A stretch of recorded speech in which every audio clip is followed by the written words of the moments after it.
조금 늦은 감이 있지만 2020년 12월에 출시한 애플의 에어팟 맥스를 구입했습니다. 물론 갑자기 구입한 것은 아니고 많은 고민과 여러 제품들을 비교 후에 구입을 하게 되었는데, 우선 제가 헤드폰이 필요한 이유가 있었습니다. 현재 제가 사용하는 음향 기기는 에어팟 1세대, 에어팟 프로, 그리고 모니터용 헤드폰인 마샬의 모니터 헤드폰, 이렇게 세 가지를 가지고 있습니다. 평소에는 에어팟을 사용하지만 음악을 집중해서 듣거나 음악 작업을 할 때 프리미엄 헤드폰으로 작업을 하길 원했고, 보스나 소니 등 여러 헤드폰들을 비교한 후에 최종 에어팟 맥스로 선택을 하게 되었습니다.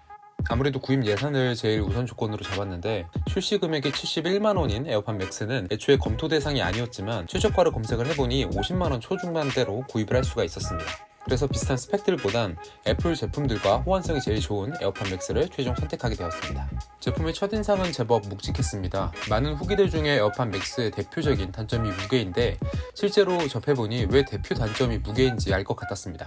제품의 구성품은 생각보다 단촐한데 출고가 70만원대 제품치곤 좀 아쉬웠습니다. 그래도 이번 구성품 중에는 에어팟 맥스 전용 케이스 포함으로 에어팟 맥스는 별도의 전원 버튼이 없습니다.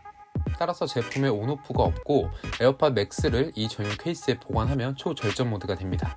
충전 케이블은 C2 라이트닝 케이블인데, 물론 콘센트는 미포함이라 별도로 구입을 해야 됩니다. 추가로 에어팟 맥스는 기본 무선 헤드폰이지만 별도 케이블을 추가 구입하면 유선으로도 사용이 가능합니다. 제품에 보면 애플워치와 비슷한 크라운과 푸시 버튼, 그리고 충전 포트가 전부입니다. 사용자 머리 크기에 맞게 자유로운 설정이 가능하게끔 길이 조절이 가능하며, 헤어밴드의 경우는 비교적 두꺼운 기타 제품과는 달리 탄탄한 니트 재질을 이용해서 무게가 단점인 부분을 어느 정도 보완한 느낌을 받았습니다.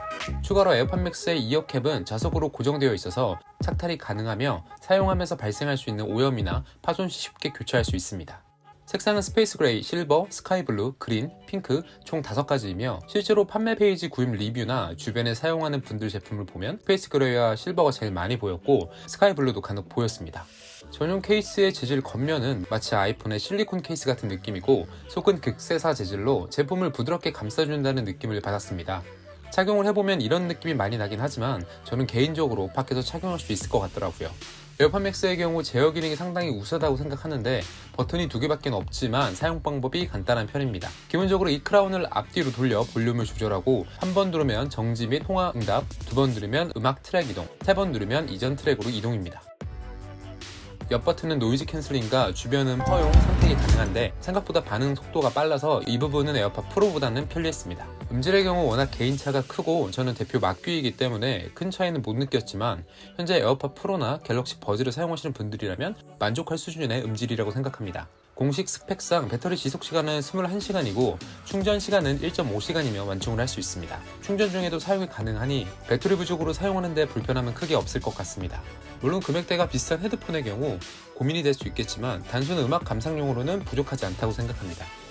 에어팟 맥스 구입을 고민하시는 분들은 기타 제품들과 비교를 하는 중이거나 혹은 가격의 부담으로 구입하기가 꺼려지는 분들이 많으실 것 같은데, 저 같은 경우는 대체적으로 만족하는 편입니다. 우선 무게의 경우 제가 에어팟 맥스를 1시간 이상 사용하지 않아서 목 통증은 크게 없었지만, 실제 사용시간이 하루에 1시간 미만 혹은 지속 사용시간이 1시간 미만인 분들에겐 무게에 대해선 크게 부담이 가진 않다고 생각을 합니다. 단 여름에 사용하기에는 조금 부담이 있을 것 같은데, 착용 후 집에서 20분 정도 지났을 때 귀 주변에 답답함이 느껴졌고 30분 정도 지나니 뜨거운 느낌이 들어서 그 이상 착용하는 데는 힘들다는 생각이 들었습니다. 이건 제 방 온도가 높아서 그럴 수도 있는데, 에어컨이 빵빵한 실내에서 사용을 해보니 30분에서 1시간까지는 버틸 수 있었습니다.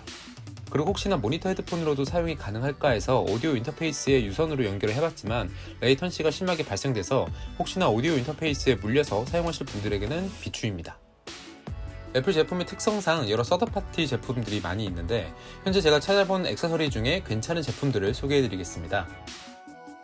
첫 번째로는 보다 에어팟 맥스를 안정적으로 거치할 수 있는 헤드폰 거치대가 있습니다. 시중에 판매하고 있는 헤드폰 거치대를 사용을 해도 되지만 맥스 전용 케이스에 넣어서 이 상태로 보관할 수 있는 거치대를 추천드립니다. 기본적으로 에어팟 맥스 케이스를 제공해주긴 하지만 이 밴드 부분은 그대로 노출이 되다 보니까 외부 제극에 약하고 특히나 찢어지거나 오염이 될 경우 별도 부품 교체가 되지 않으니 외부에 가지고 다니시는 분들은 이런 하드 케이스 하나 정도는 가지고 있는 것을 추천드립니다.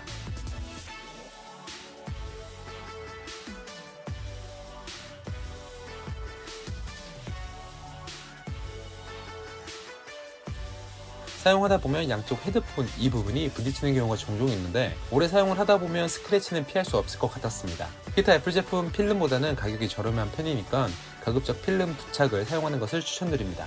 물론 붙이는 난이도는 헬이라고 하니 처음 구입할 때 넉넉히 구입하시는 걸 추천드립니다. 지금까지 에어팟 맥스에 대해서 리뷰해봤습니다. 기타 제품과는 달리 에어팟 맥스의 경우는 개인 성향이 제일 많이 반영되는 제품이라고 생각을 하기 때문에 구입을 고민하시는 분들은 직접 매장에 가서 실제로 착용을 해보고 구입하시는 걸 추천드립니다. 오늘 보신 영상이 도움이 되셨다면 좋아요와 구독 부탁드립니다. 지금까지 호군 채널이었습니다.